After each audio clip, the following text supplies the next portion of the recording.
Welcome back to our third video. If you haven't seen the first two yet, I'm Rachel, and I made the decision to buy a sailboat despite having no sailing experience. Sadly, despite being told that the boat was in a good condition with no problems, it turned out to be a big and expensive project. Over the last 2 months, my partner Jason and I have been busy tackling a range of problems, and it's been all work, no play. We haven't had a chance to get out on the water or even start learning how to sail yet. The boat is docked in a small marina on the north shore of Auckland. It's a tidal marina, which means you're limited to when you can use it, only when the water level is high enough to get in and out safely. So far, I've spent just over $2,000 fixing things, which is frustrating as I'd paid the asking price thinking there would be no additional costs other than general maintenance. And that's just the start. We haven't even tackled the big ticket items yet, like replacing the toilet, which looks like it will cost over $500, wiring up the electrics, installing a new freshwater tank, and much more.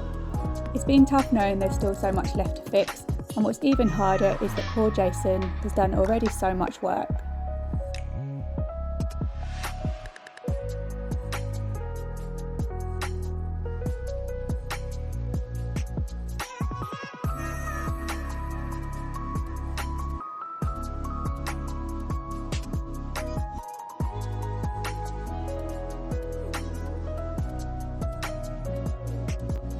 So here's a quick summary off the top of my head of what we've worked on so far. We've completely gutted and cleaned the boat, painted every inch with 2-pack marine paint, fixed the flooring and epoxied it for added strength. We've then sealed all of the external fittings which were leaking into the cabin when it rained. We've removed and repaired the freshwater holding tank which had a leak. The bilge got a good clean and paint, and Jason installed an electric bilge pump.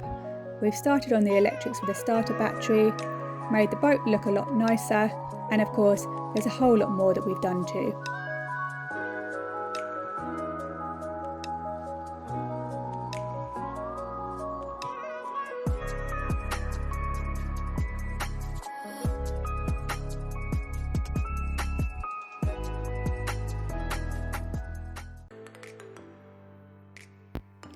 So here we are.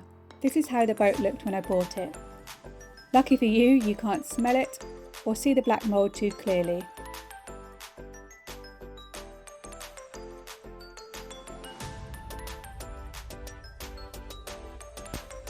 And here it is now, as it currently stands. Of course, most of the hard work isn't visible, it's all the technical stuff behind the scenes, but I'm pretty happy with how it's looking now.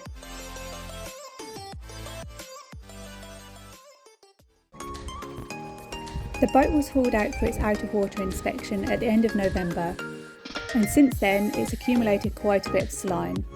So this is how I've been spending my evenings lately.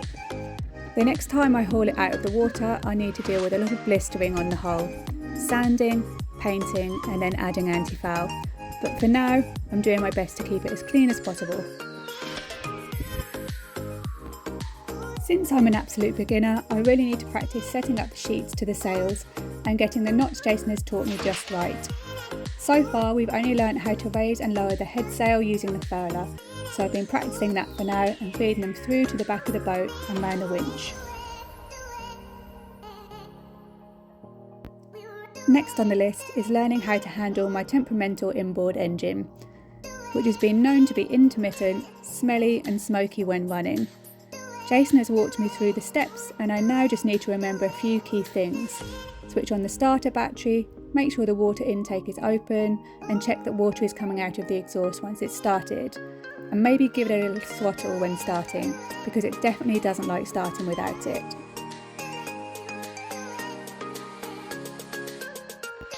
The boat is tied to what I believe are piles at the bow and secured to the pier at the aft on either side. I also have a bunch of fenders ready to pull in when or if we ever take it out on the water.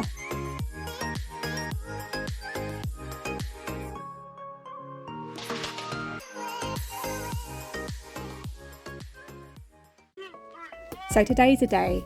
Months after buying it, we decide to take it out for the first time.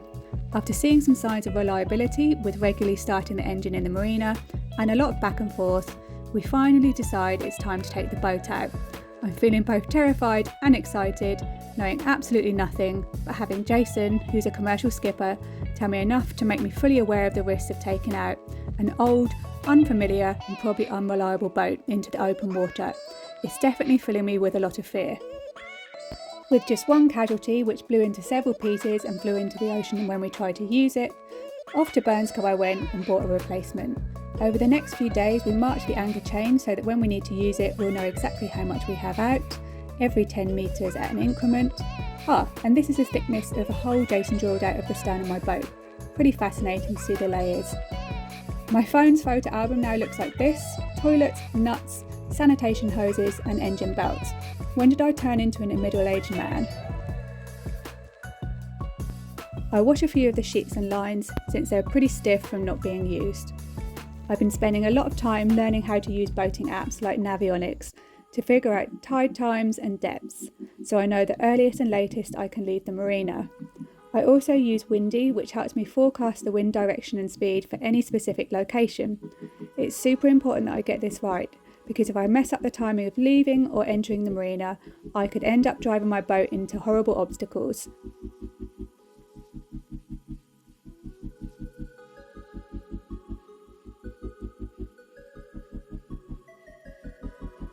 From my berth to the entrance of the marina, there are concrete blocks, wooden shelves and rocks to avoid.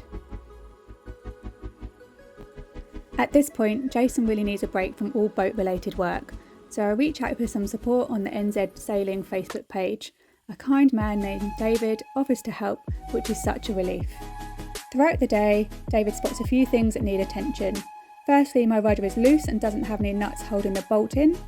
Then my seacock is locked open in the open position, which is a big problem but can only be fixed at the haul out as it's too dangerous to deal with in the water. Some of my lines aren't functional or set up properly, and he suggests I buy some spare engine belts. Join me in my next video where we'll probably tackle the leaking toilet and dive into some other electrical work. Hopefully we'll get the chance to take the boat out again.